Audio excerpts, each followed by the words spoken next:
start off this episode, I just want to say one thing. We're going to give you the best details on who to draft and what position because we are the best fantasy football players. You can see my win rate on the screen, and we are just overachievers, some of the best in the country, some may say. Yep. And you want to follow our advice.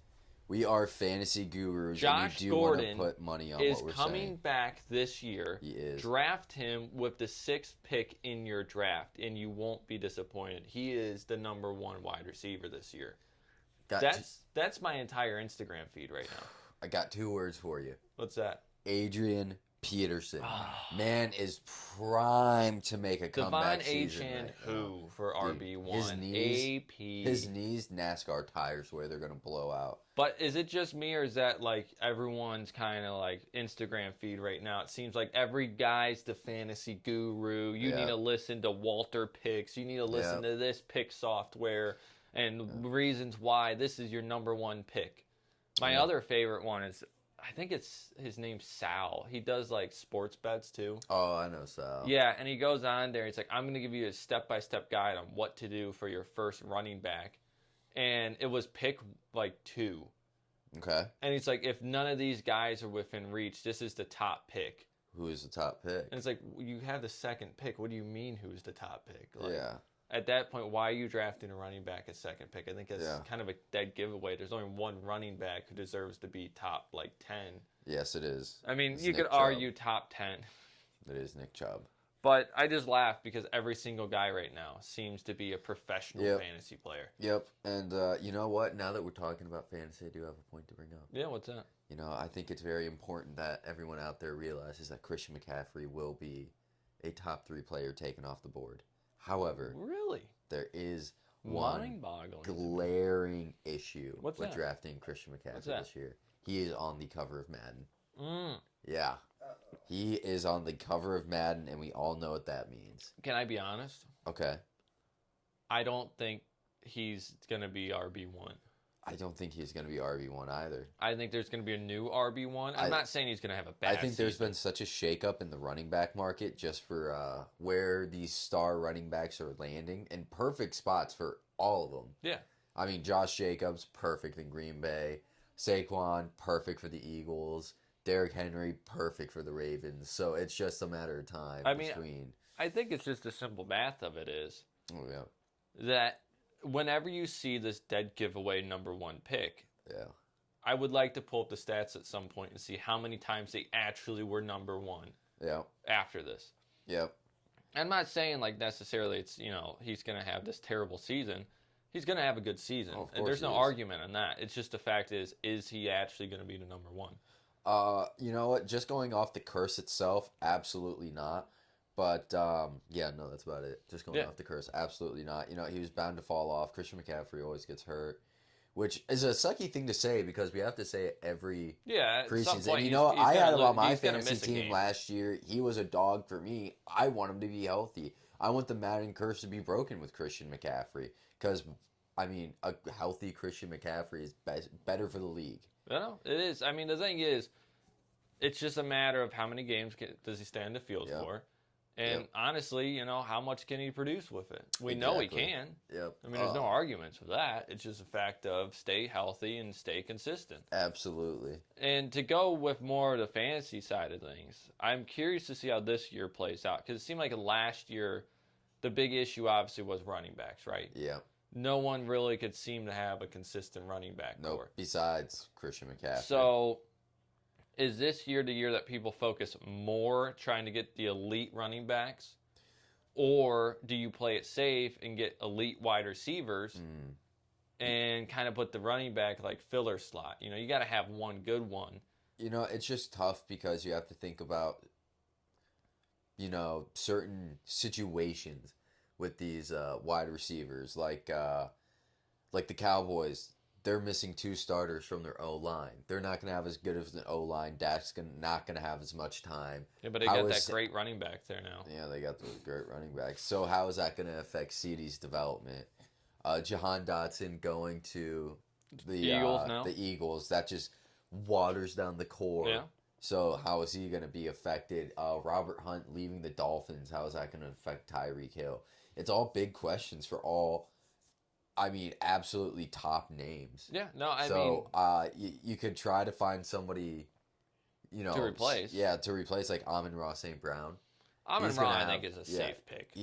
I feel like he's the safest of the top picks in fantasy this year. What about Ja'Marr, though? Ja'Marr's safe. Joe Burrow does his thing where he's hurt for a year, and then he has one of the best quarterback years. And he's in contract, so he's gonna want to. He's gonna want to. Yeah, he's gonna want to play. So Ja'Marr is gonna be a safe pick, but like Justin Jefferson, not a safe pick. Technically. No, I mean, especially you look at it now. Situation. You're talking Sam Darnold. Do you really take the chance? I know it's Justin Jefferson. Don't get me wrong, but we kind of saw what he was without Kirk Cousins last year a little bit, and not that it was bad. He still put up good numbers, but I think even now their quarterback room has gone down since last year. It has gone down since last year. I mean, you're talking really Sam Darnold and was it Nate Mullins? Is their other option? No, they got the Pasternaut eventually. Remember? No, he's gone. Well, they had him last year. Yeah, last year, yeah. But this year, Sam, JJ, and I thought it was Nate Mullins, but maybe I'm wrong. I have no idea. But how long until they tried to trade for someone? Well, yeah, and then another thing, you're talking about wide receivers, right? Mm-hmm. Let's go to the Texans real quick.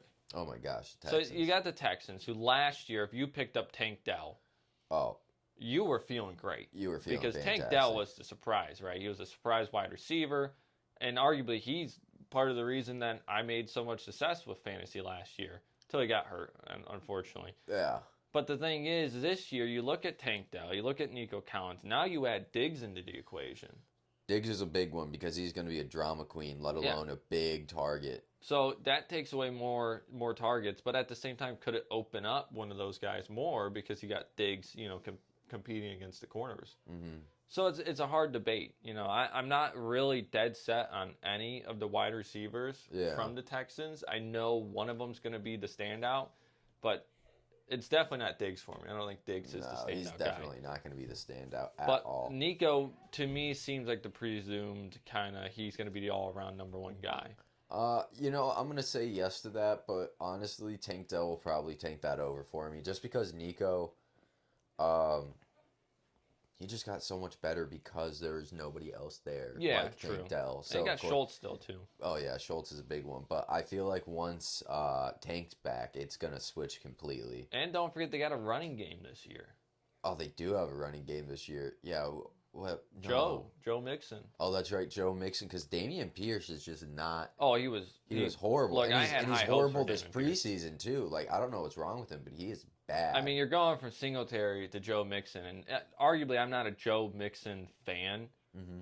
But if you look at his numbers for the past few seasons, he's probably the most consistent running back that's been out there.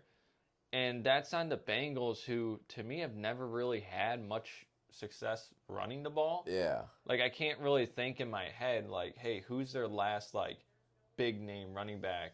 I mean, obviously, Joe Mixon's a big name, but, leading the league, big name.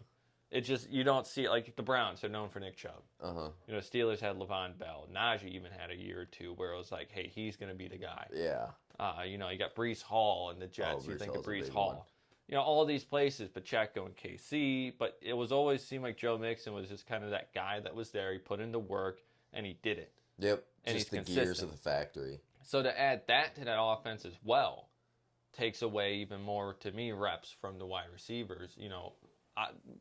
Opportunity, I guess, is a better term for it. Yeah. So that's why, to the Texans' point, I love what they've done, but at the same time, it may take a little bit away from what was cooking last year. Yeah. You throw in where CJ doesn't have to throw the ball 40 times a game to win games because you didn't have a running game.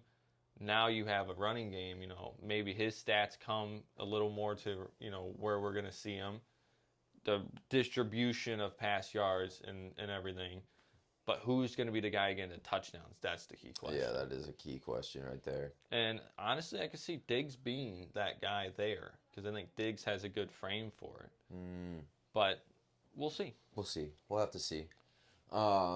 I do have one big concern about fantasy this year, What's that? and it's Derrick Henry. Oh, Derrick Henry. I don't think he's going to be that big of a running back this year. I think, obviously he's going to be solid because he's Derrick Henry, but I think the Ravens just lost 3 starters for their O-line, and you have Keaton Mitchell coming back from an injury, and he's one of the fastest running backs on the field. Yeah, he was great when he was absolutely crazy. So, I'm just worried about Derrick Henry and where to draft him because, again, hurt as heck O-line, but that RB2, crazy skill. Crazy different than Derrick Henry, too. Well, so we'll see. To go with that kind of point with the Ravens, another thing that I saw, and it was a stat that I saw, if you look on a team like the Ravens, who arguably are running, mobile quarterback, their running backs never rank within the top 10.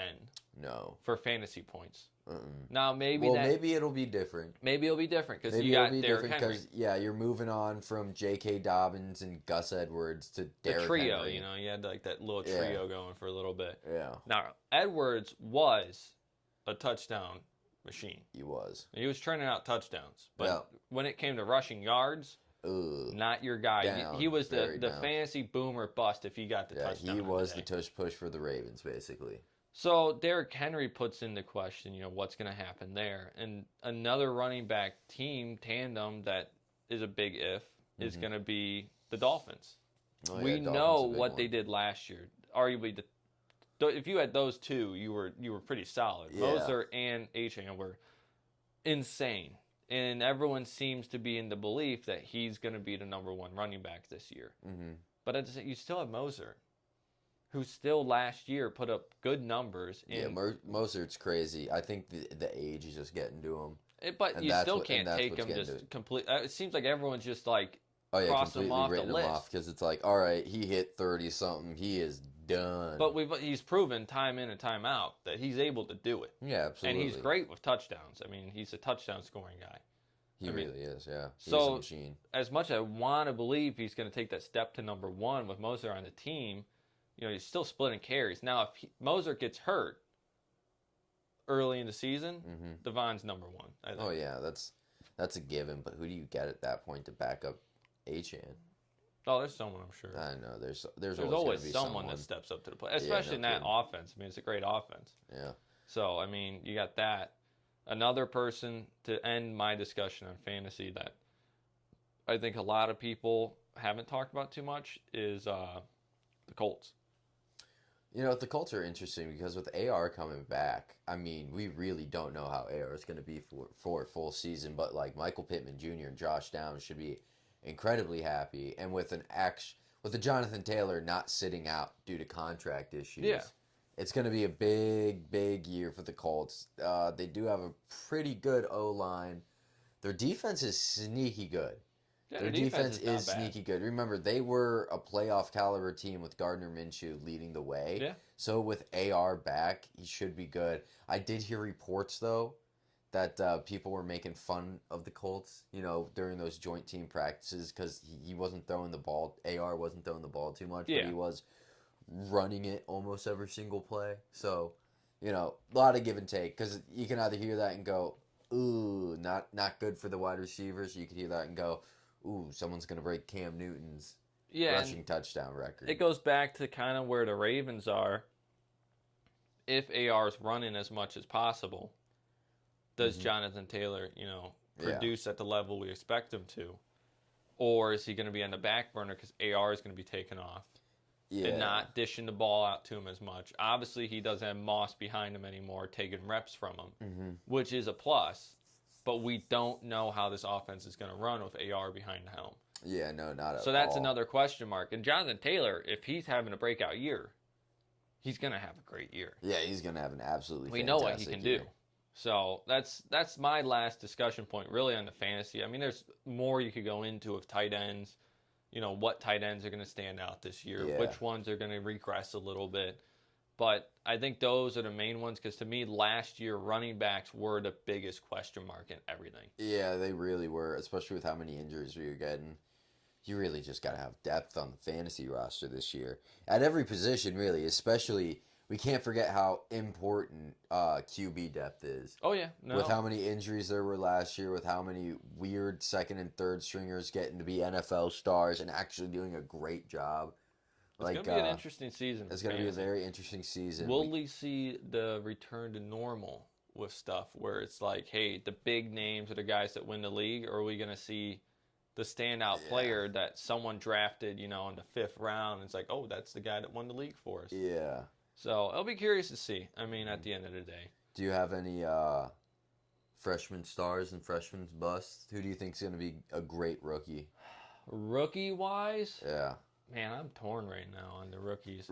Rookie offensive is going to be tough. Let's talk about Caleb Williams. I've seen projections of Caleb Williams being a top 12 quarterback in the league for his first season.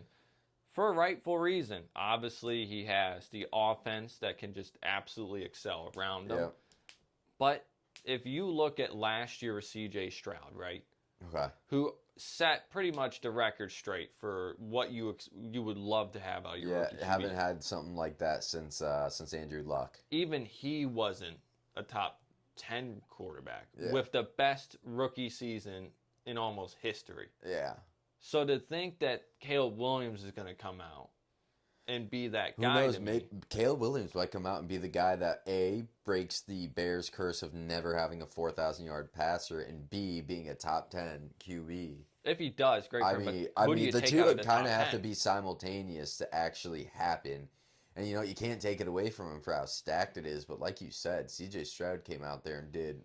But can you name 10 quarterbacks he's going to be better than? Who, C.J. Stroud? Like I'm saying, where does he fall on that list? Because to me, there's so many better quarterbacks out there. No, I'm talking Caleb Williams. Okay. To me, all the quarterbacks in the league right now, how do you get him into the top 10? What quarterback takes the step back, Well, I think there are some in the top 10 that maybe you got to switch around, and that's how. Because you're also getting Aaron Rodgers back, I was about to say, if Aaron Rodgers is in your top 10 quarterbacks from last year, and he didn't play he played fucking 3 snaps the entire season, you need to redo your list. It was something. I don't even think it was 2. It might have been 1. Something.